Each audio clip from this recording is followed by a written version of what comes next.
जी students, आज हम पढ़ेंगे बेसिक इकोनोमेट्रिक्स का चैप्टर नंबर 11 जो कि है heteroscedasticity. What happens if the error variance is non-constant. Introduction. An important assumption of the classical linear regression model is that the disturbance, this one, appearing in the population regression function homoscedastic, that is they all have the same variance. हम लोगों ने CLRM जो model पढ़ा था उसकी assumption थी कि आपका जो एरर टर्म है वो क्या हो, जितने भी सैंपल्स के एरर टर्म्स हैं वो सारे के सारे उनका वेरिएंस सेम होना चाहिए। उस कंडीशन को कहते हैं होमोस्कीडास्टिक, यानी कि एक तरह के वेरिएंसेस। लेकिन इस चैप्टर में हम क्या पढ़ेंगे, we will examine the validity of this assumption and find out what happens if this assumption is not fulfilled, जैसे कि what is the nature of heteroscedasticity, what are its consequences, how does one detect it, what are the remedial measures। ये चार चीजें जो हैं हम इस chapter में पढ़ेंगे। Introduction to heteroscedasticity. One of the important assumptions of the CLRM is that the variance of each disturbance term conditional on the chosen values of the explanatory variable is some constant number equals to variance. This is the assumption of homoscedasticity or equal मतलब homo spread skedasticity, that is equal variance symbolically this one. अच्छा ये देखिए, आप कह रहे हैं कि mean value of error term, square of error term equals to have the same variance. ये क्या है जी? वेरिएंस। जितने भी एरर टर्म्स हैं उनका स्क्वायर के बाद अगर उसका मीन लेंगे उनका वेरिएंस जो है वो एक ही निकलेगा। आई मतलब क्या है? जितने ज्यादा आपके एरर टर्म्स हैं। मैं आपको यहाँ पे एक चीज शो करता हूँ, ये देखें। मिसाल के तौर पर आपके पास ये y और ये x है। आपने मिसाल के तौर पर x जो है वो आपका समझ लें इनकम है और y जो है कंजम्पशन है। अब इनकम के आपके तीन ग्रुप्स हैं। एक में फॉर एग्जांपल 500 to $1,000, 1,001 to $1,500। तीसरा ग्रुप जो है वो 101 to $2,000। ये तीन जो हैं वो आपके इनकम के ग्रुप्स हैं। कंजम्पशन, यहाँ पे आ गई कंजम्पशन। अब ये देखिए कि पहले ग्रुप में कंजम्पशन जो है, जितने आपने मिसाल के तौर पर सैंपल लिया 50 हाउस होल्ड्स का, पहले 10 हाउस होल्ड मिसाल के तौर पर इनकी कंजम्पशन ये है। दूसरे जो 10 हैं उनकी कंजम्पशन समझ लेंगे ये है कि इनकम बढ़ने से कंजम्पशन भी बढ़ रही है उनकी। तीसरा जो है वो इस तरह है। अब आपने लाइन ड्रॉ की जो कि समझ लें कि ये आपके एक लाइन ड्रॉ हो गई, जिसे कहते हैं एस्टिमेटेड रिग्रेशन लाइन, जो कि एवरेज है हर ग्रुप के जितने भी जो ऑब्जर्वेशंस है उनका एवरेज का जो पॉइंट है वो लाइन वो शो कर रही है उस पॉइंट के ऊपर। ये क्या चीज है? आपकी रिग्रेशन लाइन। और कैसे डेवलप हुई कि हर कैटेगरी के अंदर जो एवरेज पॉइंट क्रिएट होता है ऑब्जर्वेशन का वो कहलाता है आपका रिग्रेशन लाइन का पॉइंट। तो ये एक लाइन ड्रॉ हो गई। और आपको पता है कि एरर क्या होता है? कि जो ऑब्जर्वेशन है, या आप कह लें कि y माइनस एस्टिमेटेड y, ये जो है ये एरर है। आपका इससे इसका फासला, इसका इससे फासला, इस पॉइंट का इस पॉइंट से फासला, इसका इससे, ये जो सारे पॉइंट्स हैं जो इनका डिस्टेंस है आपके रिग्रेशन के पॉइंट के साथ, उसको कहते हैं हम एरर। अगर हम इन एरर को अगर प्लॉट करें, डिस्ट्रीब्यूशन करें, तो मिसाल के तौर पर अगर इसकी डिस्ट्रीब्यूशन जिस तरह ये होती है, ये हमने बना ली एरर टर्म्स की, उसको वर्टिकली हम शो कर रहे हैं। इसकी हम लोगों ने बना ली इस तरह। अगर तो ये सारी distribution have the same variances, it means कि ये होमोस्कीडास्टिसिटी है। और अगर इनमें सेम ना हो तो ये हेटेरोस्कीडास्टिसिटी का इशू बन जाएगा। Triagrammatically, in the two variable regression model, homoscedasticity can be shown as in below figure। देखिए इन सब के जो वेरिएंसेस हैं एरर टर्म के जो वेरिएंसेस हैं वो क्या है? देखें इन सब की डिस्ट्रीब्यूशन सेम है। इनकी डिस्ट्रीब्यूशन सेम है, यानी कि इनका जो स्प्रेड है वो तकरीबन सेम है।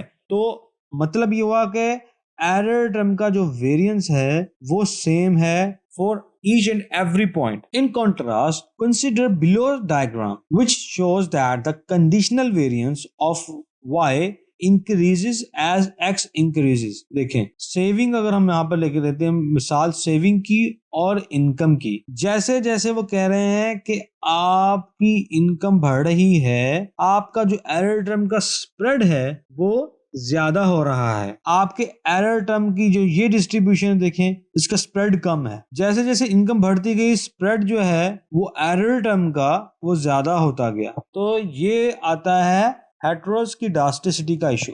सिंबॉलिकली इसको इस तरह डिनोट करते हैं कि error term of each point का स्क्वायर का मीन लेंगे तो वो एक डिफरेंट आपको वेरिएंस दे रहा है। पिछले कंडीशन में देखिएगा यहाँ पर वेरिएंस के साथ आई नहीं है, रिस्पेक्टिव वेरिएंस नहीं है। यहां पर देखें ये रिस्पेक्टिव वेरिएंस है, यानी कि जो आपका म्यू यानी कि जो एरर टर्म है, जिस एरर टर्म का आप वेरिएंस लेंगे उसका अपना वेरिएंस निकल रहा है। तो ये तीनों इक्वल्स नहीं है। Notice the subscript of variance which remind us that the conditional variance of this error term are no longer constant। ये हम लोगों ने पीछे भी देख लिया। To make the difference between homoscedasticity and heteroscedasticity clear, assume that in the two variable model, this one y represents saving, ये saving को शो कर रहा है, और x जो है वो इनकम को शो कर रहा है। ये देखें यहाँ पर जैसे जैसे इनकम बढ़ रही है, आपने देखा कि वैसे वैसे जो स्प्रेड है एरर टर्म का वो बढ़ रहा है। इसका मतलब ये हुआ कि जैसे जैसे लोगों की इनकम बढ़ रही है इनकम, वैसे वैसे आपकी सेविंग बढ़ रही है।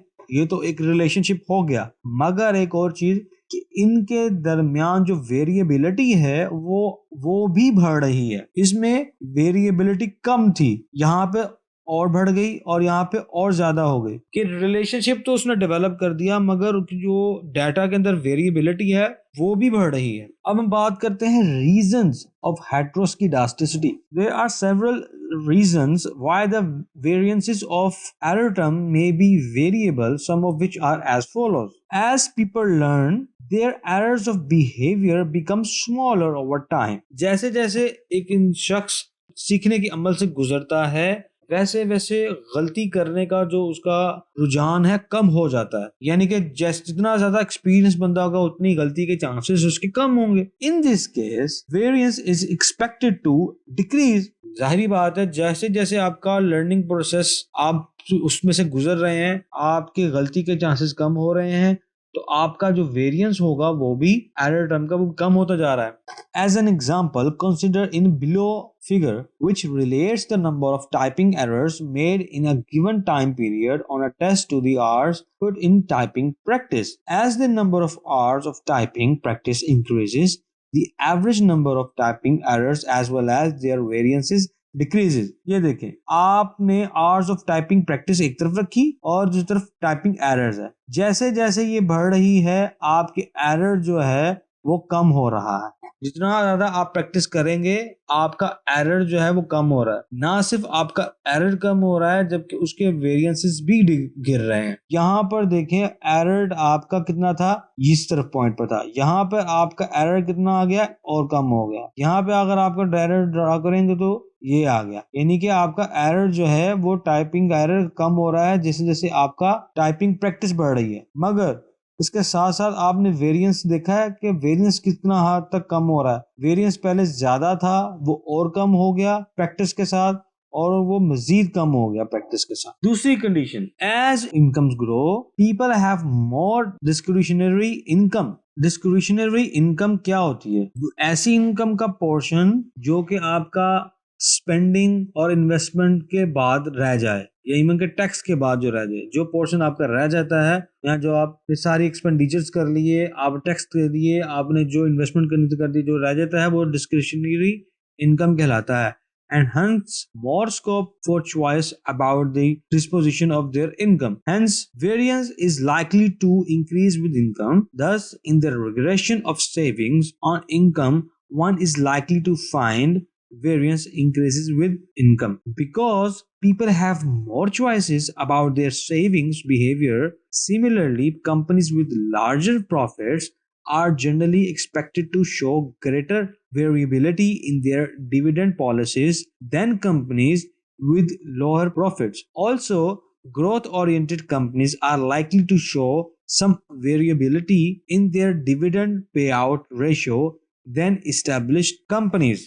तो रीजन नंबर 2 जरा समझें। जब आपकी इनकम बढ़ती है तो आपके पास डिस्क्रिशनरी इनकम का जो पोर्शन है वो बढ़ जाता है, यानी कि ऐसी इनकम का पोर्शन जो कि आपके पास सेविंग के तौर पे पड़ा हो। जितना पोर्शन वो ज्यादा होगा उतना ही ज्यादा आपके पास चॉइसेस होंगे कि आप उस इनकम को कहीं इस्तेमाल कर सकें। इसी तरीके से आपकी जो वेरिएंसेस है वो भी बढ़ जाएगा, क्योंकि आपके पास मल्टीपल चॉइसेस हैं।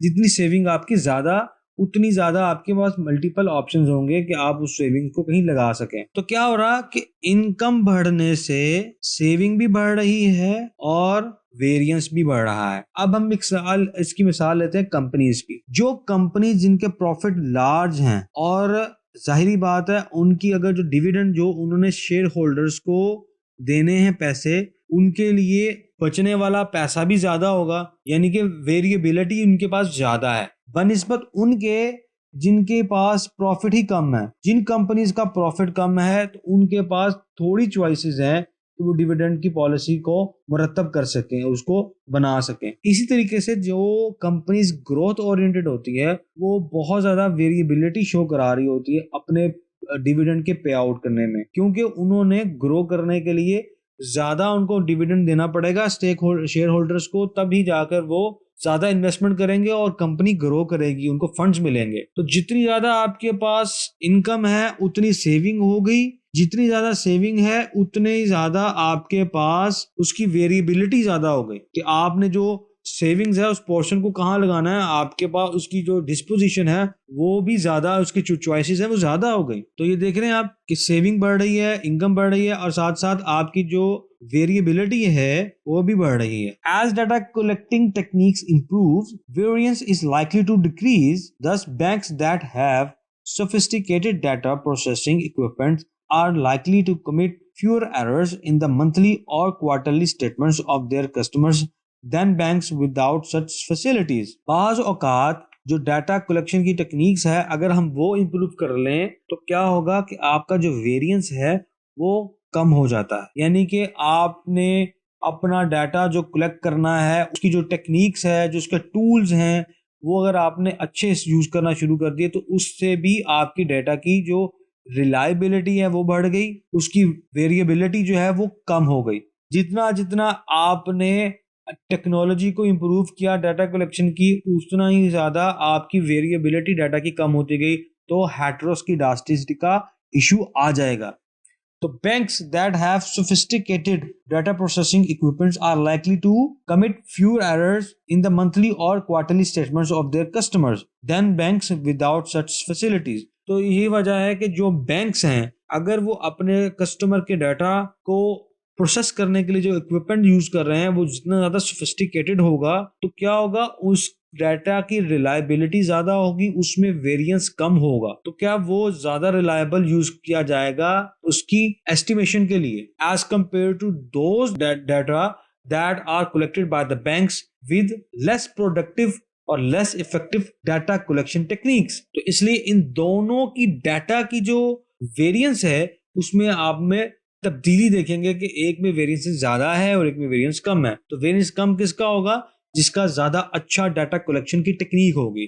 तो डाटा की टेक्निक से भी आपका जो एरर टर्म की वेरिएंसेस है उसमें फर्क पड़ सकता है। Heteroscedasticity can also arise as a result of the presence of outliers. Outliers क्या होते हैं, हमने पढ़ा था मिसाल के तौर पर डाटा है जिसके ये पॉइंट्स हैं, जो आपके डाटा यहाँ पे फॉल कर, ज्यादातर आपकी वैल्यूज ये हैं और कुछ वैल्यूज बहुत ज्यादा हटकर होती है, इस तरह। तो ये क्या होंगे, आउटलियर्स होंगे। इसकी इंक्लूजन से आपके बाज़ औक़ात वेरिएंस में एक बहुत हद तक तब्दीली आती है।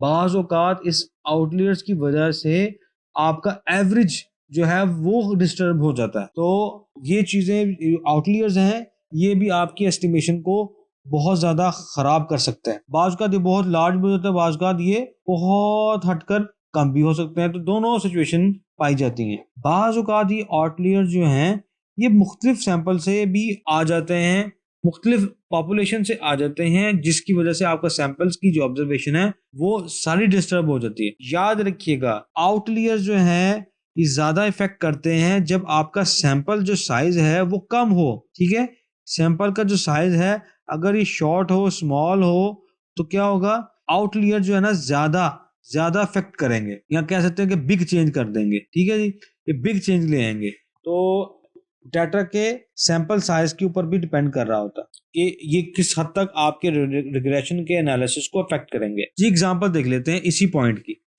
देखिए ये डाटा का आउटलियर जो है ये बहुत हटकर है, ये आपका जो है वो डिस्टर्ब कर सकता है रिग्रेशन एनालिसिस को।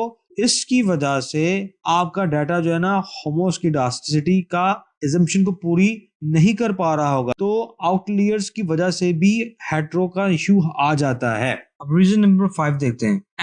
Another source of heteroscedasticity arises from violating exemption 9 of CLRM, namely that the regression model is correctly specified। मतलब कि आपका जो मॉडल है वो theoretically मुकम्मल तौर पर ठीक हो। Heteroscedasticity may be due to the fact that some important variables are omitted from the model.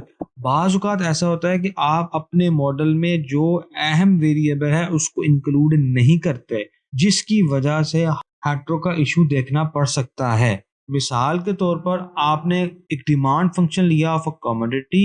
If we do not include the prices of commodities complementary to that product और competing with the commodity in question, the residuals obtained from the regression may give the distinct impression that the error variance may not be the constant। मिसाल के तौर पर आप demand function ले रहे हैं किसी कमोडिटी का और उसमें दो चीजें अगर आपने इंक्लूड नहीं की, एक तो ये कि उसकी कम्प्लीमेंट्री प्रोडक्ट्स की प्राइस को इंक्लूड नहीं किया, या फिर आपने उसकी कंपीटिंग जो कमोडिटीज की प्राइसेस हैं अगर उसको आप इंक्लूड नहीं करते, तो क्या है कि आपका वो जो मॉडल है जो आप डिमांड फंक्शन प्रेजेंट कर रहे हैं उस कमोडिटी का वो कंप्लीट नहीं है, तो जिस केस में आपको हेट्रो का इशू देखने को मिल सकता है। लेकिन जैसे ही आपने कोई ऐसा वो इम्पोर्टेंट वेरिएबल अगर आप उसको इंक्लूड करते हैं अपने मॉडल में, तो वो क्या, वो आपका हेट्रो का इशू डिसअपीयर हो जाता है। तो जब आप रिसर्च कर रहे हो तो याद रखिएगा कि आपके मॉडल में अगर इम्पोर्टेंट वेरिएबल मिसिंग है तो भी आपको हेट्रो का इशू देखने को मिल सकता है। तो आपने फाइंड आउट करना है कि वो वेरिएबल जो बड़ा अहम है आपके फंक्शन को या आपके मॉडल को कंप्लीट करने के लिए आपको उसमें इंक्लूड करना पड़ेगा। सिक्स्थ रीजन है another source of heteroscedasticity is skewness in the distribution of one or more regressors included in the model. देखिए बाज औकात क्या होता है, जो आपका जो मॉडल है वो इटसेल्फ ही स्क्यूनेस का शिकार है। देखिए ये आपकी होगी सिमेट्रिकल, ये आपकी होगी पॉजिटिवली स्क्यूड और ये नेगेटिवली स्क्यूड। अगर आपका मॉडल इटसेल्फ ही अगर स्क्यूनेस का शिकार है, इस तरह का है, तो क्या है कि आपको हेट्रो का वो इशू देखना पड़ सकता है। मिसाल के तौर पर इकोनॉमिक वेरिएबल्स में जैसे कि इनकम है, वेल्थ है और एजुकेशन, ये तीन ऐसे वेरिएबल्स हैं जो कि मोस्ट सोसाइटीज के अंदर अनइवन है, यानी कि ज्यादा इनकम जिनके पास होती है वो उतने ही कम लोग हैं, जितना ज्यादा वेल्थ जिसके पास है। बास सोसाइटीज के अंदर अनइक्वल डिस्ट्रीब्यूशन ऑफ इनकम की वजह से जिनके पास ज्यादा दौलत है वो बहुत कम सोसाइटी में लोग मिलेंगे आपको। इसी तरीके से इनकम जितने लोगों की कम होती जा रही है वो ज्यादा पॉवर्टी की तरफ जाएंगे, उनके पास एजुकेशन की कमी होगी। तो आपका जो मॉडल इटसेल्फ जो है स्क्यूनेस का शिकार है, उनकी डिस्ट्रीब्यूशन में इटसेल्फ स्क्यूनेस है, तो जिसकी वजह से आपको हेट्रो का इशू देखने को मिल सकता है। Seventh, other sources of heteroscedasticity can also arise because of incorrect data transformation. Data transformation क्या है, जैसे आप नेचुरल लॉ की फॉर्म में ले लेते हैं, या आप फर्स्ट डिफरेंस में ले लेते हैं, या आप ग्रोथ की फॉर्म में ले लेते हैं, या आप एज इट नॉमिनल की फॉर्म में लेते हैं। तो ये सारे जो है मुख्तलिफ डाटा की ट्रांसफॉर्मेशन हैं। तो और बाज का जो फंक्शनल फॉर्म है, यानी कि आप उसको यहाँ तो लीनियर में ले रहे हैं या लॉग लीनियर की फॉर्म में ले रहे हैं, बाज का उस फंक्शनल फॉर्म की वजह से हो जाता है और बाज का डाटा ट्रांसफॉर्मेशन की वजह से हो जाता है। तो इन दोनों की वजह से भी हेट्रो का इशू आपको फेस करना पड़ सकता है। Not that the problem of heteroscedasticity is likely to be more common in cross sectional than in the time series. ये बात आपने याद रखनी है, क्रॉस सेक्शनल में हेट्रो का इशू ज्यादा रेज होता है। तो क्रॉस सेक्शनल क्या है? मिसाल के तौर पर आपके पास प्रोडक्ट या वेरिएबल ए और बी से रिलेटेड डाटा है 2 साल का, मिसाल के तौर पर 10 है, 2011 है, यानी कि आपका पास 2 साल का, और अब मिसाल के तौर पर आपका ज्यादा वेरिएबल्स हैं, तो ये आपका क्या आएगा? Cross sectional data. जिस और ऐसा डाटा जो टाइम सीरीज है उसमें क्या है, आप मिसाल के तौर पर ए और बी आपके पास 2 वेरिएबल्स हैं और आपके पास जो डाटा है वो 2010 से मिसाल के 10 से लेकर 2020 तक का डाटा है। तो इसमें यानी कि आपके पास ईयर जो है ना, ईयरली आपके पास डाटा पड़ा हुआ है, तो उसको कहते हैं टाइम सीरीज डाटा। तो हेटेरो का जो बेसिक इशू है वो क्रॉस सेक्शनल के अंदर ज्यादा देखने को मिलता है as compare to time series data. ये टाइम सीरीज डाटा आ गया और ये क्रॉस सेक्शनल डाटा हो गया। In cross sectional data one usually deals with members of a population at a given point in time, such as individual consumers or their families, firms, industries, or geographical subdivisions such as state, countries, etc. Moreover, these members may be of different sizes, such as small, medium, or large firms, or low, medium, or high income. देखिए, जब आपने cross sectional data लिया, आपने मुख्तलिफ variables डाले, उन variables में फर्क इसलिए अभी आ सकता है कि वो हो सकता है कि वो जोग्राफिकली बहुत ज़्यादा डिस्पर्स्ड हों, उनकी जो फर्म्स हैं या हाउस होल्ड का साइज़ है, फैमिली साइज़ है, वो बहुत ज़्यादा छोटा बड़ा या मीडियम हो, इनकम जो है उनकी डिस्ट्रीब्यूशन अनइक्वल होती है, जिसकी वजह से क्रॉस सेक्शनल में आपको चीज़ें देखने को मिलती हैं। But in case of time series data the variables tend to be of similar orders of magnitude because one generally collects the data for the same entity over a period of time। मैंने आपको बताया कि जिसमें आप time period को ज्यादा focus कर रहे हैं। आपने एक वेरिएबल का टाइम पीरियड लिया, एक कोई वेरिएबल लिया और उसका एक टाइम पीरियड डिसाइड करके उससे रिलेटेड डाटा लिया, तो उसमें जो वेरिएबिलिटी है वो काफी हद तक कंट्रोल रहती है, उसमें हेटेरो का इतना इशू नहीं निकलता। एग्जाम्पल्स ऐसे ही है कि जीएनपी, कंजम्पशन एक्सपेंडिचर, सेविंग्स और unemployment in the US says for the period 1952-2000। Time series के अंदर हेटेरो का इशू आपको नहीं देखने को मिलता, क्योंकि पर पीरियड ऑफ टाइम के हवाले से एक वेरिएबल का आपने डाटा लिया हुआ है। मगर आप क्रॉस सेक्शनल के अंदर एक खास पॉइंट इन टाइम के अंदर मुख्तलिफ वेरिएबल्स का डाटा ले रहे हैं, तो उस वेरिएबल्स में वेरिएंस में तब्दीली आ सकती है।